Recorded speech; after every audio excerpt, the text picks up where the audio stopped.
एक भाभी मुझे एक मॉल में मिली थी। मैं एक मल्टीनेशनल कंपनी में जॉब करता हूँ। मैं आपको भाभी के बारे में बता देता हूँ। भाभी का नाम साक्षी है। साक्षी की उम्र 29 साल है। एक दिन की बात है जब मेरे ऑफिस की छुट्टी थी। उस दिन मैं एक मॉल में अपने लिए कपड़े लेने गया था। कपड़े लेते हुए मुझे काफी देर हो गई थी तो मुझे भूख लगने लगी। मैं फूड सेक्शन में पिज्जा खाने चला गया। मैंने पिज्जा का ऑर्डर दिया और अपने ऑर्डर आने का इंतजार करने लगा। वहीं एक कपल बैठा था। उसमें एक 34 साल का आदमी और 29 साल की एक भाभी बैठी हुई थी। मैं जब अपने ऑर्डर का इंतजार कर रहा था, तभी मैंने उनकी बातें भी सुन ली थी। भाभी के पति को ऑफिस के काम से 3 दिन के लिए जयपुर जाना था। उनका पति एक ट्रेवल कंपनी में काम करता था।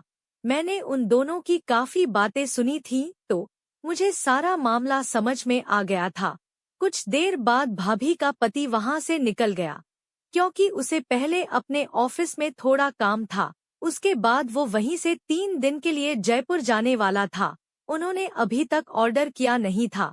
भाभी का मूड कुछ उखड़ा उखड़ा सा लग रहा था। शायद वो अपने पति के यूं 3 दिन के लिए जाने से नाराज थी।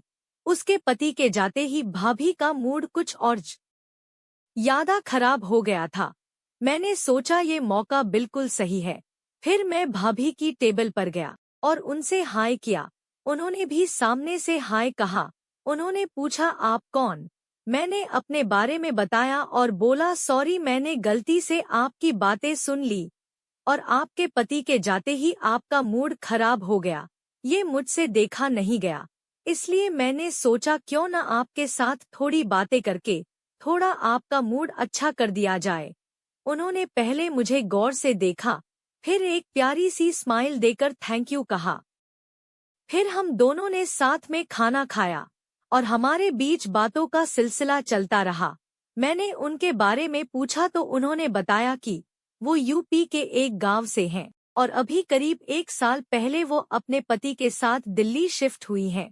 मैंने उनके बच्चों के बारे में पूछा तो उन्होंने बताया कि उनका कोई बच्चा नहीं है। उनकी शादी को अभी 1.5 साल ही हुआ था। फिर भाभी ने मुझसे मेरे बारे में पूछा तो मैंने जानबूझकर झूठ बोला कि मैं अकेला रहता हूँ, क्योंकि जब उन्होंने मेरे उनके पास आने पर कोई नकारात्मक प्रतिक्रिया नहीं दी तो मुझे लगने लगा था कि वो भी मुझे पसंद करने लगी थी।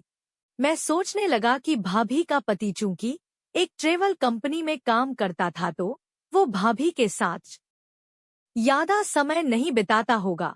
तभी भाभी ने कहा कि मेरे पति 3 दिन के लिए जयपुर गए हैं, तो अगर मुझे कुछ काम होगा तो क्या तुम कर दोगे? मैंने कहा हाँ बिल्कुल कर देंगे भाभी जी।